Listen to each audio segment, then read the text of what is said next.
I nervously clutched onto the sweaty handle of the Tokyo metro train as it jolted forward, pulling away from the bustling station. The train I boarded was heading towards Shinjuku, the heart of downtown Tokyo. It was just another ordinary evening commute on the Yamanote line, or so I thought. As the train rattled through the darkness of the underground tunnels, I noticed an unusually strong scent wafting through the carriage. It was a peculiar smell, reminiscent of decaying leaves. I glanced around expecting others to be equally intrigued, but everyone seemed oblivious, engrossed in their own world. Shrugging off the odd occurrence, I tried to focus on my phone, but a flickering light in the corner of my eye distracted me. I looked up and watched as the lights above me danced, an eerie, unnatural flickering.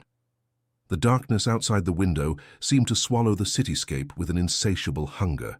The once familiar Tokyo landmarks had disappeared, replaced by an endless void. Fear gripped me as I realized something was horribly wrong. "Excuse me, is everything all right?" I timidly asked the stranger next to me, hoping he had some explanation for the odd occurrences. He glanced at me, his eyes wide with terror. "Don't you see it too? We shouldn't be here." Before I could question him further, an ear-splitting screech sliced through the air. The train jerked to an abrupt halt, causing everyone to stumble. Panic spread across the carriage as people clung to whatever they could find. All attempts to call for help failed, as signals of desperation met only with silence. Slowly, I rose to my feet and ventured towards the exit. From there I could see a dim light shining through a distant tunnel. Shuffling through the carriage, I urged others to follow me. Reluctantly they joined, their eyes filled with dread and resignation. As we emerged from the labyrinth of the underground tunnels, the sight that greeted us was chilling. Shadows swirled eerily around the station, whispering secrets that only the wind understood. The familiar crowd had vanished, leaving behind an empty, desolate platform. I felt a shiver crawl up my spine. The Yamanote line had transformed into a haunting ghost train. Without warning, the train doors closed, exuding a foreboding aura. The announcement speakers crackled to life, but instead of the typical chime, a sinister, distorted voice emerged. "Welcome to the Yamanote line," it sneered, taunting us. "Did you think you could escape?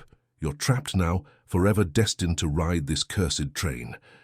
I looked around frantically, searching for an escape route, but the station had become an impenetrable fortress.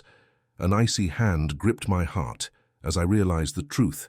We were trapped in a nightmarish alternate reality, a twisted version of the Yamanote line. As the train lurched forward, I caught glimpses of horrifying spectacles outside the window, grotesque creatures lurking in the shadows, their eyes gleaming with malevolence. They seemed to revel in our torment, their presence feeding off our fear. Days turned into months or perhaps even years.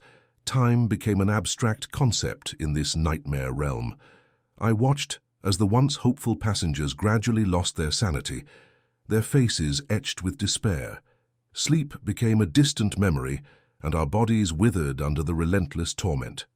One day, as the train neared its next stop, a glimmer of hope emerged. I noticed a small crack in the door, an escape perhaps. Summoning the remnants of my strength, I pried the doors open with all my might. A gust of fresh air embraced me, promising freedom.